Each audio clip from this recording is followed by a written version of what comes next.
برنزی تک کا ٹکٹ لیا تھا۔ پورٹ سعید پہنچ کر یہ خیال ہوا کہ برنزی تک تو آرنلڈ کا ساتھ ہے، لیکن وہاں سے قسطنطنیہ تک 1 ہفتہ کا سفر ہے۔ اتنی مدت تک محض اجنبیوں سے سابقہ اور زبان اور ملک کی اجنبیت کی وجہ سے ہر کام میں دقت ہوگی۔ اسی خیال کی بنا پر میں نے پہلی اسکیم بالکل بدل دی اور ارادہ کر لیا کہ شام کے راستے سے قسطنطنیہ جاؤں گا۔ ہم کنارے پر پہنچے تو شموئیل نے، جو پہلے سے ہمارے انتظار میں کھڑا تھا، بڑھ کر ہم سے شیک ہینڈ کی۔ یہ شخص قوم کا یہودی ہے اور کک کمپنی کی طرف سے مسافر کی خبرگیری اور ہر قسم کی مدد دینے کے لیے متعین ہے۔ وہ متعدد زبانیں جانتا ہے اور بالخصوص عربی، انگریزی، فرینچ نہایت بے تکلفی سے بول سکتا ہے۔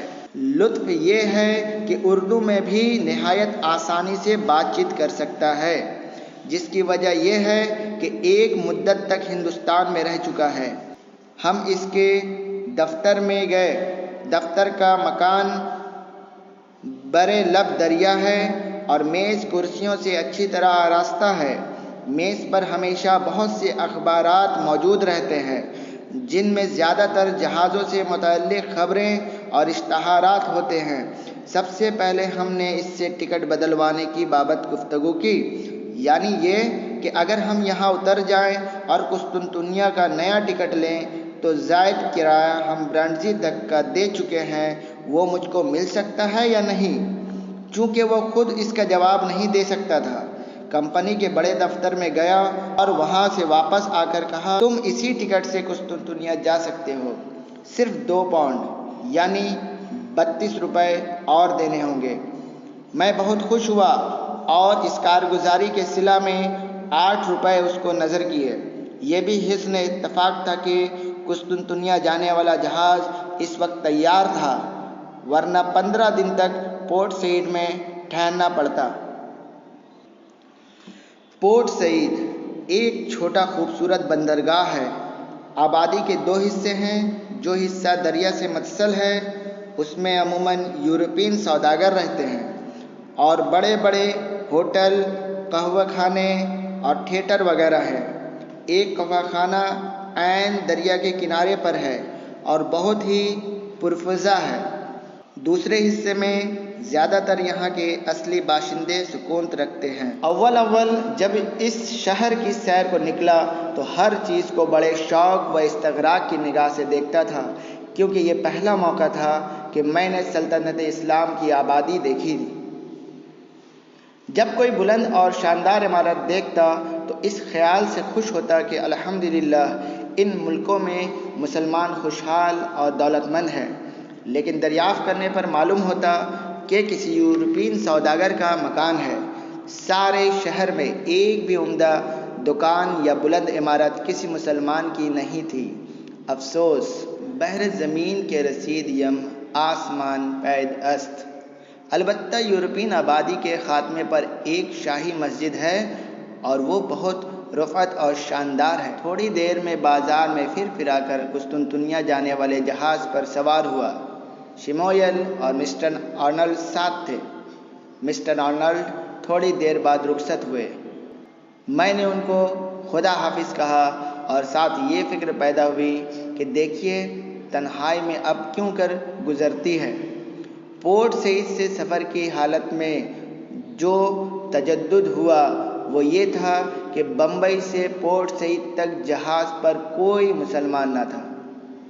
یہاں پہنچ کر 2 مسلمان نظر آئے اور بیروت تو سارا جہاز شامی عربوں سے بھر گیا۔ بدقسمتی سے فرسٹ کلاس اور سیکنڈ کلاس کو تو یہ عزت نصیب نہیں ہوئی، لیکن تیسرے درجے میں ہر طرف مسلمان ہی مسلمان تھے۔ میں شروع سفر سے مسلمانوں کی صورت کو ترس گیا تھا۔ یہ مجمع دیکھ کر مجھے حد سے زیادہ خوشی ہوئی۔ فرسٹ کلاس کی چھت نہایت صاف اور پرفضا جگہ تھی اور میں اکثر وہیں بیٹھ کر دریا کی سیر کرتا تھا، لیکن جب یہ صحبت نصیب ہوئی تو میں نے بھول کر بھی ادھر قدم نہیں رکھا۔